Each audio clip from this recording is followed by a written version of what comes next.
સ્વાગત છે તમારું મારા મિની વ્લોગમાં। અત્યારે આપણે જવાના છીએ મનાલી ફરવા માટે। ફરવા જતા પહેલા હું બેસી ગઈ છું હિચકે વ્યૂ જોવા માટે। હિચકે બેહીને અમે નીકળી ગયા મનાલી ફરવા જવા માટે। આવી ગઈ છે અમારી ટેક્સી જે અમને મનાલી ફરવશે। ટેક્સીમાં બેસીને અમે નીકળી ગયા હલિંબા ટેમ્પલ જવા માટે। અત્યારે અમે આવી ગયા છીએ હલિંબા ટેમ્પલ। તો આ છે હલિંબા ટેમ્પલ જે મનાલીમાં આવેલું છે।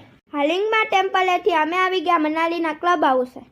આ છે મનાલીનું ક્લબ હાઉસ। ક્લબ હાઉસની અંદર આવતા નાના નાના સ્ટોલ છે જેમાં શોપિંગ કરી શકે। ક્લબ હાઉસની અંદર ગરમ કપડાનો સ્ટોલ પણ છે। ક્લબ હાઉસની અંદર કેરમ, ટેબલ ટેનિસ જેવી ગેમો પણ છે। ક્લબ હાઉસથી અમે આવી ગયા મનાલીના મોલ રોડ। આ છે મનાલીનો મોલ રોડ જ્યાં શોપિંગ કરવા માટે ઘણી બધી દુકાન છે। અહીંયા ઘણા બધા શોપિંગ કરવાના સ્ટોલ જોવા મળે છે। મોલ રોડ ફરીને મને લાગી ગઈ ભૂખ અને મેં થોડાક મોમોસ ખાધા।